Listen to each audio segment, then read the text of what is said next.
ሙቀቱ 50 ዲግሪ ሴልሺየስ የደረሰበት ከፀሐይ ንፋስና አቧራ ማምለጫ የሌለበት ምግብና ውሃ የለም ማለት በሚያስችል መልኩ የተራቆተ ዓለም እስቲ ያስቡ።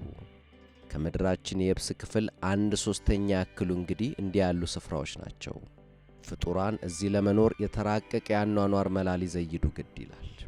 በደቡብ ምዕራብ አፍሪካ የሚገኘው ይህ የናሚብ በረሃ ከዓለማችን በረሃዎች ሁሉ ዕድሜ ጠገቡ ነው። ላለፉት 55 ሚሊዮን ዓመታት ደረቅ ምድረ በዳ እንደሆነ አለ። በዚህ በረሃ አዳኝ እንስሳ መሆን አበሳ ነው። የናሚብ በረሃ ናብስት የዚህን በረሃ አንገብጋቢ ሙቀትና ውሃ ጥም ተቋቁመው መኖር ከቻሉ ጥቂት የአንበሳ መንጋዎች አንዱ ይህ ነው። እዚህ ማደን በራሱ የሚደቅናቸው ፈተናዎች አሉ።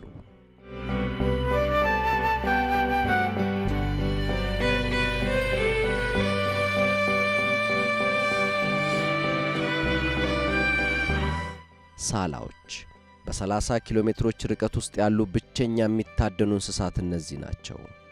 እዚህ ምንም አይነት መደበቂያ የለም። ስለዚህም አንበሶቹ በግልጽ ከማሳደድ ውጪ ምንም አማራጭ የላቸውም።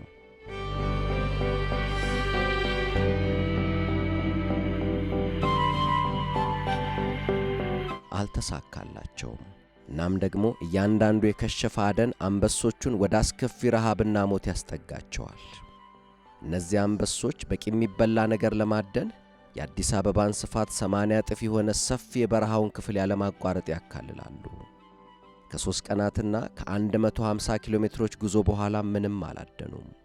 አንበሶቹ ተርበዋል። ይህ እጅግ አስቸጋሪ ወቅት ነው።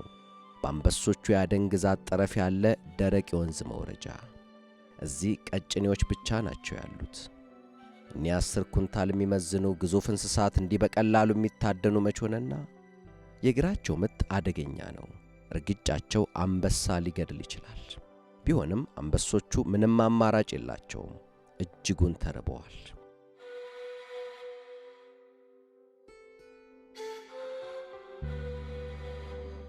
አደኑ እንዲሰምር ሁሉም በህብረት ማደን አለባቸው።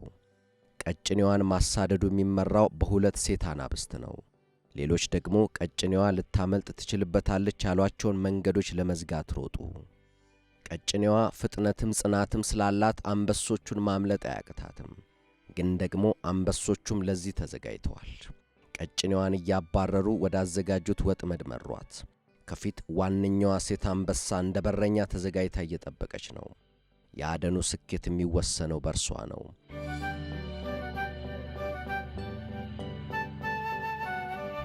አብዛኛው የአንበሶች አደን በዚህ መልኩ በክሽፈት ነው የሚጠናቀቀው። እናም ደግሞ እንደ በረሃ አንበሶች አደኑ ተደጋግሞ የሚከሽፍበት የለም። ግን ተስፋ መቁረጥ አያውቁም። አንበሶቹ እንደገና የአደን አሰሳቸውን ይቀጥላሉ።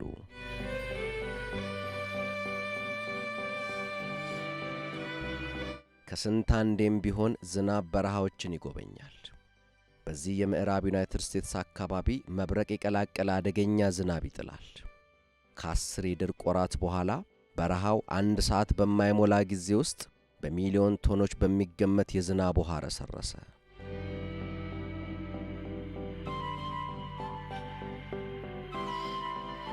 ለሚሊዮን ዓመታት አሸዋና ጠጠሩን ይዞ በከፍተኛ ኃይል የወረደው ጎርፍ ጠንካራ አለቶችን ሸርሽሮ ሸለቆዎችን ፈጥሯል። 50 ሜትር ጥልቀት ያላቸው የሳልት ወንዝ ሸለቆዎች።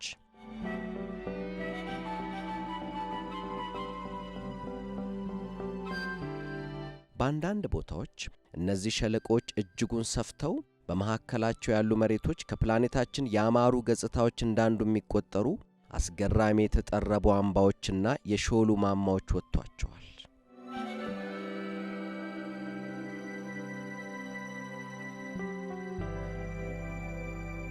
ከዘነበ መቼና መቼ ቢሆንም ውሃው አሁንም በልዩ የበረሃ ተክሎች ኅብረ ሕዋሳት ውስጥ ታሽጎ አለ። የቁልቋል ሀገሩ እዚህ ነው። የቀደመ መገኛው በአሜሪካ አህጉራት በረሃዎች ውስጥ ነው። ሁሉም ውሃ ያከማቻሉ። የውሃ ማከማቻ እብጥ ያሉ ግንዶቻቸውን በሾህ ዘብ ያስጠብቃሉ። ከበረሃው ጋር እጅጉን ተስማምተው ከመኖራቸው የተነሳ አካባቢውን ተቆጣጥረውታል። ቢሆንም ይህ የሾህ ጫካ እዚህ በሚኖሩ እንስሳት ላይ ችግር ፈጣሪ ነው።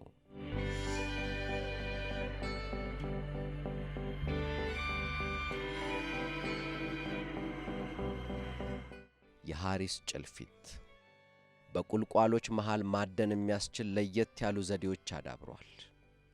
ፍልፈል የሚያድኑት እነዚህን ነው።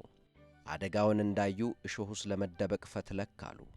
ጭልፊቶቹም ግን ፍልፈሎቹን ከተደበቁበት ማስወጫ ዘዴ አላቸው። ብቸኛ በኅብረት የሚያድኑ የአዳኝ ወፍ ዝርያ ናቸው እኒህ ጭልፊቶች። በቅንጅት ተናበው እየበረሩ ፍልፈሎቹን ወደ ገላጣው ቦታ ለማብረር ጣሩ። ፍልፈሎቹ ግን ምናቸው ሞኝ ነው፣ እዚያው ባሉበት አደፈጡ። ስለዚህ አየር ቀዛፊዎቹ ጭልፊቶች እግረኛ አዳኝ ሆነው አረፉታ፣ አደኑን በግር ገቡበት። አዳኞቹ ከሁሉም አቅጣጫ ወደ ፍልፈሎቹ ቀረቡ። ብዙም ሳይቆይ ሁሉም ማምለጫ ይዘጋል። ፍልፈሉ ተከበበ።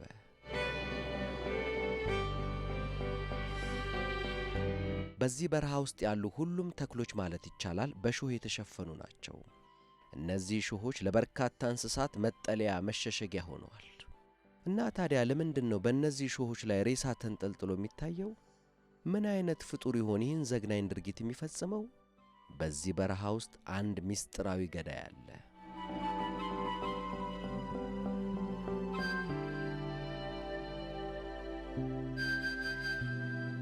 አዎ፣ አንድ አራጅ ወፍ አለ እዚህ። ይህች ዘማሪ ወፍ አድና የያዘቻቸውን እንስሳት ለመበለት እንዲመቻት ሬሳቸውን እሾሁ ላይ ትሰካቸዋለች። እሾሁ የሥጋ ሜንጦ መሆኑ ነው። የሚመግባቸው ጫጩቶች ያሉት ይህ ወፍ እሾሆቹን እንደ ጥሩ ሥጋ ማንጠልጠያ ተጠቅሞ ግዳዮቹን ቋንጣ አድርጎ ሰቅሏቸዋል። ሲያስፈልገው ከሰቀለበት እየበለት ይወስዳል።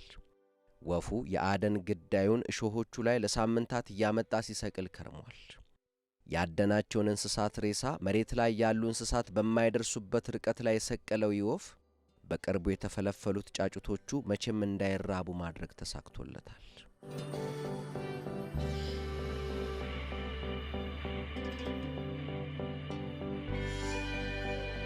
ትንሽ ዘግናኝ ሆነ እንጂ ነገሩስ የበረሃውን የጥጋብ ጊዜያት ማቆያ ሁነኛ መላ ነው። አንዳንድ በረሃዎች በጣሙን ደረቅ ከመሆናቸው የተነሳ ቅጠል የሚባል አይተው የሚያውቁ አይመስሉም። ግን እነዚህም በረሃዎች ወደ አረንጓዴነት ሲቀየር በተለይ ለአንዳንድ ፍጡራን ታላቅ በረከት ይሆናል።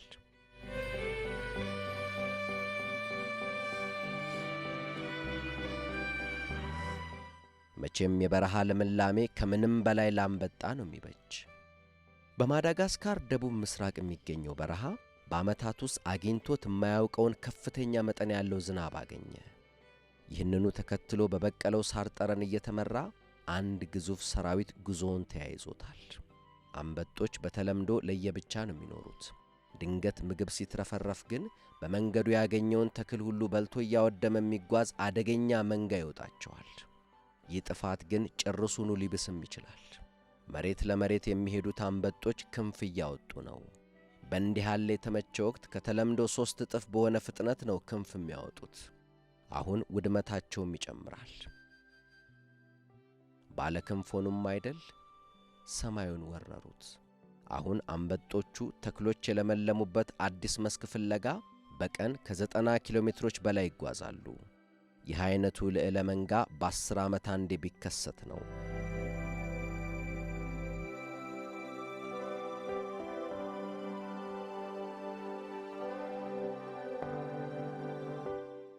ከ500 ስኩዌር ኪሎ ሜትሮች በላይ የሆነ ቦታ ሸፍኖ የሚተመው ይህ ልዕለ መንጋ በቢሊዮን የሚቆጠሩ አንበጦችን ይዟል። በቀን 400,000 ኩንታል ያክል ምግብ እምሽክ ያደርጋል። የአንድ አካባቢን ተክል አንዳችም ሳያስቀር በፍጥነት በማውደም የአንበጣ መንጋን የሚስተካከል የለም። በስተመጨረሻ የሚበላው ሲያልቅ መላው የአንበጣ መንጋ ይሞታል፣ አውድሞ ይወድማል። አፈሩን ቆንጥጠው የሚይዙ ተክሎች በሌሉበት ስሱ አፈር ብዙም ሳይቆይ ወደ አቧራነት ተለውጦ ይቦናል። እናም አሁን እነዚህ የተራቆቱ ሜዳዎች የተፈጥሮ ኃይላት እንዳሻቸው እንዲያደርጓቸው ተሰጥተዋል። ባሸዋ ተሸካሚ የበረሃ ንፋስ የተሞረዱትና በፀሐይ የተጠበሱት እነዚህ የበረሃ ዓለቶች ወደ አንዳች እጅግ የተለየ አስደማሚ መልክዓ ምድርነት ተለውጠዋል። እነዚህ ዓለታማ በረሃዎች ምን አስደማሚ ውበት ቢታደሉም ይህን ያክል ሲራቆቱ ጥቂት ፍጡራን ብቻ ናቸው ሁኔታውን ተቋቁሞ መኖር የሚችሉት። ለአብዛኞቹ እንስሳት አስቸጋሪውን ጊዜ ማሳለፊያ ብቸኛው መላ መጓዝ ነው። መጓዝ መጓዝ መጓዝ።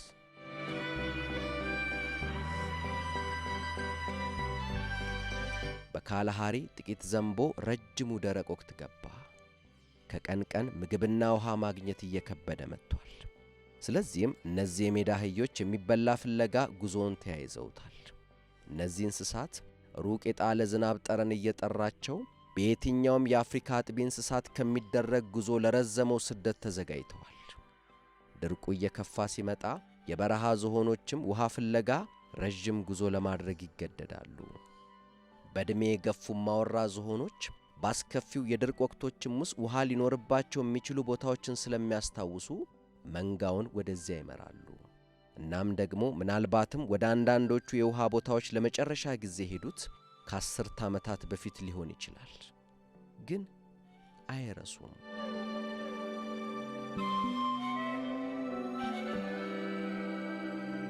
እነዚህ የሜዳ አህዮች ወደ ጉዟቸው መዳረሻ ተቃርበዋል።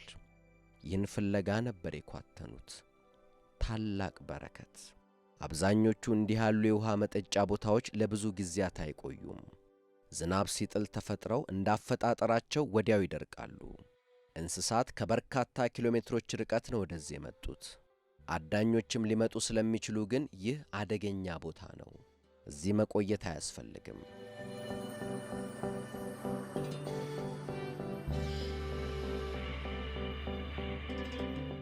100 ኪሎ ሜትሮች ርቀት ላይ በበረሃው ማዕከላዊ ስፍራ የሳንድ ግሮስ ወፍ ጫጩቶች እየተፈለፈሉ ነው። ይህ ለነርሱ ደህነኛ ከአደጋ የራቀ ቦታ ነው። እርግጥ ይህን ያክል ከውሃ መራቅም ችግር ነው። ብቸኛ ከፀሐይ መከለያቸው እናታቸው በሆነችበት የሚጠጣ ካላገኙ በሰዓታት ውስጥ ሟች ናቸው። ብቸኛ ተስፋቸው አባታቸው ነው። ሁሌ ማለዳ ለቤተሰቡ ውሃ ለማምጣት የ200 ኪሎ ሜትሮች የደርሶ መልስ በረራ ያደርጋል። እነዚህ ወፎች ከበረሃው የተለያዩ ክፍሎች በብዛት ሆነው ወደዚህ የውሃ መጠጫ ቦታ ይጎርፋሉ። ይህን ማድረግ የራሱ ጥቅም አለው። መብዛት ለደህንነት ወሳኝ ነው። ወንዱ ጠጋ ብሎ ጠጣ፣ ግን ደግሞ ለጫጩቶቹ ውሃ ይዞ መሄድ አለበት። በምኑ አትሉም? ለየት ያሉ የደረት ጌላባዎቹ ውሃውን እንደ ስፖንጅ ምጥጥ አድርገው መያዝ የሚችሉ ናቸው። ግን ጊዜ ይፈጃል። እናም ደግሞ አደጋ ውስጥ ነው። ጎስሃውክ ግዙፍ ጭልፊት በዋነኛነት የሚያድነው እነዚህን ሳንድ ግሮስ የሚሰኙ ወፎች ነው። ጭልፊቶቹ አንጠልጥለው እየወሰዱ ቢበሏቸውም የተቀሩት ወንዶቹ ሳንድ ግሮሶች ለጫጩቶቻቸው ውሃ ለማምጣት አሁንም ራሳቸውን ላደጋ አጋልጠው ወደ ውሃው መጠጫ መቅረባቸውን አይተውም። ለዚህ ነው እንግዲህ ሳንድ ግሮሶች የጫጩት ማሳደጊያ ቦታቸውን ከውሃ መጠጫው ያራቁት። በስተመጨረሻ የሚችለውን ያክል ውሃ በላባዎቹ ያዘ።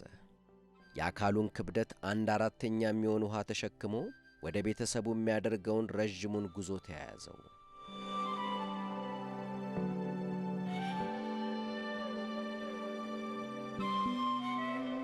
አልዘገየም። በሰዓቱን የደረሰው ጫጩቶቹ የሕይወታቸውን የመጀመሪያ ውሃ ከአባታቸው የደረት ላባ ውስጥ ጠጡ። እናም ደግሞ ጫጩቶቹ አድገው በራሳቸው ወደ ውሃው ቦታ መብረር እስኪችሉ ድረስ ለቀጣይ 2 ወራት በየቀኑ ይህን አደገኛ ጉዞ ማድረግ አለበት። በምዕራባዊ ዩናይትድ ስቴትስ በሚገኘው የኔቫዳ በረሃዎች ውስጥ ሐምሌ እጅግ ሞቃት ወር ነው። በኪሎ ሜትሮች ርቀት ውስጥ ሳይደርቁ ከቀሩ ጥቂት የውሃ መጠጫ ቦታዎች አንዱ በሆነው በዚህ ቦታ ሙስታንግ የሚሰኙ የዱር ፈረሶች ተሰባስበዋል። የውሃ መጠጫ ቦታዎች ውሃ መጠጫ ብቻ አይደሉም፣ ኃይል ማሳያ፣ ጉልበት መለካኪያም ጭምር እንጂ። አንድ የሙስታንግ ወንድ ወይም ድንጉላ የውሃ ቦታውን ከተቆጣጠረ የመንጋው ሴቶች የእርሱ ይሆናሉ። ስለዚህም ድንጉላዎች የውሃ ቦታውን ለመቆጣጠር ይፋለማሉ። ውሃውን የሚቆጣጠረው ድንጉላ ተቀናቃኝ ከመጣበት አያስቀርብም፣ ያባርራል። ጸጉረ ልውጥ እንግዳ ድንጉላ መጣ። እርሱ የነበረበት ቦታ ያለው የውሃ መጠጫ በመድረቁ 16 ኪሎ ሜትሮች ተጉዞ ነው የመጣው። ሴቶቹም አብረው መጥተዋል። ውሃ ካላጠጣቸው ጥለውት የውሃ መጠጫ ቦታውን ወደ ተቆጣጠረው ነጩ ድንጉላ መሄዳቸው ነው። ስለዚህም ፍልሚያ ግድ ነው። አህያ ቢራገጥ ጥርስ አይሳበር ይሆናል። ይህ ፍልሚያ ግን ዋጋ ያስከፍላል። እግር ሊሰበር፣ መንጋጋ ሊወልቅ፣ ሊሰነጠቅ ይችላል። ይህ የደረሰበት ድንጉላ ረጅም ጊዜ ተሰቃይቶ መሞት ነው ዕጣው።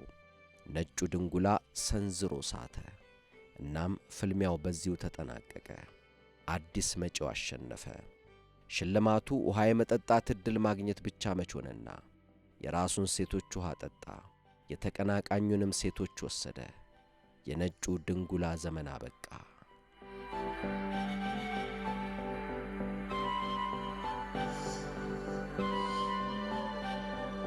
ግን የውሃ እጥረት ብቻ አይደለም የበረሃን ሕይወት የሚቀርጸው፣ አደገኛዋ ፀሐይም ጭምር እንጂ። የምድራችን ከፍተኛ የሙቀት መጠኖች ሁሉም የተመዘገቡት በረሃዎች ውስጥ ነው። ምድር እየሞቀች ነው። በበረሃዎች ውስጥ የታየው የሙቀት ጭማሪ ደግሞ ከዓለም አቀፉ አማካይ ይልቃል። በረሃዎች እየሞቁ ብቻ አይደለም፣ እየሰፉም ነው። በየዓመቱ 15 ሚሊዮን ሄክታር ስፋት ያለው የእርሻ መሬትና የሳር ምድር ድንጋይና አቧራ ወደ ወረሰው ምድረ በዳነት ይቀየራል። ቀትር ላይ የመሬቱ ሙቀት 70 ዲግሪ ሴልሺየስ ይደርሳል። አብዛኞቹ እንስሳት ይህን ሙቀት አይችሉትም። ይህ ባለ አካፋ አፍንጫው መንሸላሊት ግን ይለያል። ከሙቀቱ ጥቂትም ቢሆን ፋታ ለማግኘት እግሮቹን በየተራ ከጋሉ አፈር ላይ እያነሳ ያቀዘቅዛል። ሙቀት ዳንሰኛ ያደረገው ይህ የበረሃ ጠቢብም ቢሆን ግን ነዲዱን ለረጅም ጊዜያት ተቋቁሞ መቆየት አይችልም። ያለው አንዱ አማራጭ ጥላ ፈልጎ መሸሸግ ነው። እዚህ ያለው ብቸኛ ተክል ሳር ነው። ሳሩ ግን ሊያስጠልል አይችልም። የአፈሩ ስር የሙቀት መጠን ከላይኛው በበርካታ ዲግሪ ሴንቲግሬዶች ቀዝቀዝ ይላል። ፍጡራን አስከፊውን ሙቀት ለመሸሽ የሚያደርጉት ውጣ ውረድ የበረሃን የሕይወት ስልት ቀርጾታል። እናም ደግሞ አብዛኞቹ እንስሳት ከሁሉም ቀላሉን ስልት መርጠዋል።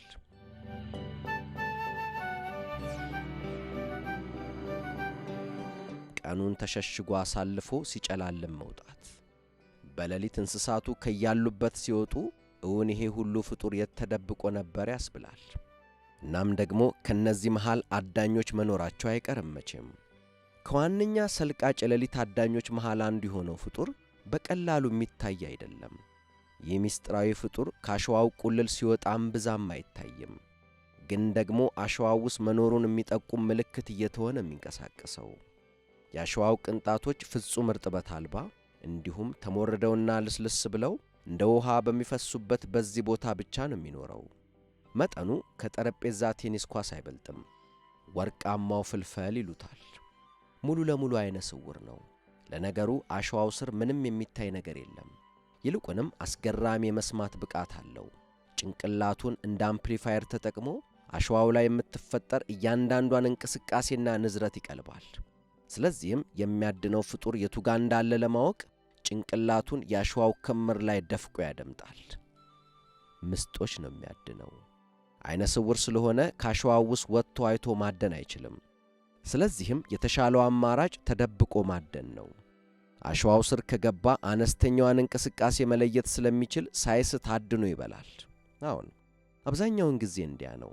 ምግቡን ፍለጋ በአንድ ሌሊት በዚህ መልኩ 1 ኪሎ ሜትር ያክል ይጓዛል።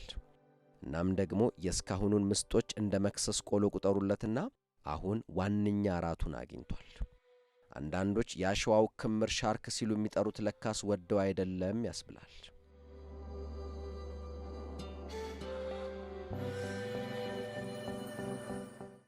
በረሃ ውስጥ ምግብ ማግኘት ከባድ ነው። ስለዚህም በሌሊትም ቢሆን እንኳ ይሄን ነው የምበላው ያን አልበላም ብሎ ማማረጥ እንደማያዋጣ አዳኞቹ በደንብ ገብቷቸዋል።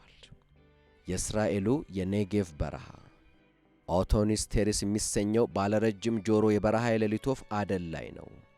አብዛኞቹ የሌሊት ወፎች የሚበሩ ነፍሳትን ነው የሚያድኑት። እዚህ ግን ብዙም የሚበሩ ነፍሳት ስለሌሉ ፊቱን ወደ ሌላ እንስሳ አዙሯል። እናም መሬት ላይ ነው የሚያድነው።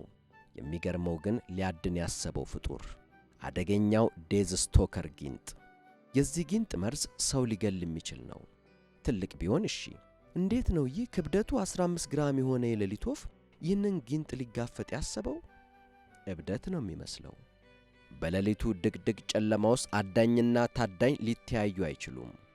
ጊንጡ ግን አሸዋው ላይ የሚፈጠረውን ንዝረት በመረዳት የሌሊት ወፉን መቅረብ ማወቅ ይችላል። በዚህ ረገድ የሌሊት ወፉ ያለው መሳሪያ ጆሮ ነው። ጆሮውን አቁሞ መስማት። ጊንጡ ካልተንቀሳቀሰ የሌሊት ወፉ ጊንጡ የት እንዳለ ማወቅ አይችልም። ፍልሚያው ተጀመረ። የሚጠረምስ ቆንጣጭ መንከሻና ኃይለኛ መርዝ የጫነ መንደፊያ የታጠቀው ጊንጥ በቀላሉ የሚታደን መች ሆነና የሌሊት ወፉን አናቱ ላይ ነደፈው። የሌሊት ወፉ አበቃለት ይሆን? እንዴት ሆኖ? የሌሊት ወፉ የመርዙ መከላከያ እንዳለው ግልጽ ነው። አለበለዚያ እንዴት ሆኖ ነው የጊንጡን ተደጋጋሚ ንድፊያ መቋቋም የሚችለው? ያም ሆኖ ግን ተደጋጋሚ ንድፊያው እጅግ አሳማሚ ሳይሆን አይቀርም። አንድ ጊንጥ ግን ምን አላት? ለሌሊት ወፉ አትጠቅመውም። ስለዚህም ረሃቡን ለማስታገስ ከመንጋቱ በፊት 3 ተጨማሪ ጊንጦች ማደን አለበት።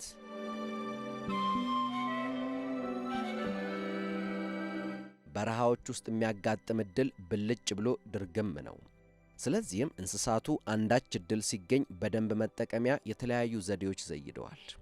አንዳንድ በረሃዎች ለበርካታ ዓመታት ዝናብ የሚባል ሳያውቁ ይቆያሉ። አብዛኞቹ ግን በአንድም ሆነ በሌላ መልኩ ጥቂትም ውሃ እንኳ ብትሆን መያዛቸው አይቀርም። ዋናው ነገር የጥቂት ውሃ እንዴት ይገኝ የሚለው ነው። ግዙፎቹ የናሚብ በረሃ ያሸዋ ክምሮች ላይ ንጋት ነው። ፀሐይ ገና አልወጣችም። እናም አንዳች አስገራሚ ሁነት እየተካሄደ ነው። በአቅራቢያ ባለው የአትላንቲክ ውቅያኖስ ላይ የተኛው እርጥብ አየር ቀዝቅዞ ወደ የብስ ሲነፍስ የበረሃው ያሸዋ ክምሮች በጉም ብርድ ልብስ ተሸፈኑ። ይህ ብርቅዬ እርጥብ ብዙ አይቆይም። ፀሐይዋ በወጣች በጥቂት ሰዓታት ውስጥ ተኖ ይጠፋል።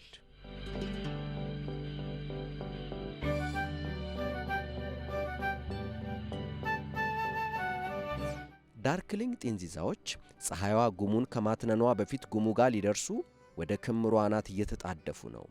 ከናሚብ በረሃ ያሸዋ ክምሮች የተወሰኑት ቁመታቸው 300 ሜትሮች ይደርሳል። የዓለማችን ረዥሞቹ ናቸው። መጠናቸው ከሰው ጥፍር የማይበልጡት ጢንዚዛዎች ይህን ክምር ወጡት ማለት በሰው ቢሆን የዓለማችን ረዥሙን ተራራ የኤቨረስትን እጥፍ የሆነን ያሸዋ ክምር እንደ መውጣት ያለ ነው። በጣም የሚገርመው ደግሞ ቀጥሎ የሚያደርገው ነገር ጢንዚዛው ወደ ነፋሱ አቅጣጫ ዞሮ አናቱን ወደ አፈሩ እንደደፋ ሳይንቀሳቀስ ይቆያል። ይህኔ ጭጋጉ በቀስታ እየተሰባሰበ አካሉ ላይ የውሃ ጠብታዎች ይፈጠራሉ። በጠንካራ የፊት ክንፎቻቸው ላይ ያሉ በዓይን የማይታዩ ጉብታዎች የውሃ ጠብታዎቹን ወደ ቀጫጭን ቦዮች ይመሩትና በዚያ የሚወርደው ተሰባስቦ ወደ ጢንዚዛው አፍ ይንቆረቆራል። በታታሪ ጢንዚዛ አፍ ውሃ ይንቆርቆር። ግን የጢንዚዛዎቹ ታሪክ መቼ አበቃና? ጢንዚዛው እዚያው የክምሩ አናት ላይ ሆኖ የክብደቱን 40% የሚሆን ውሃ ይጠጣል።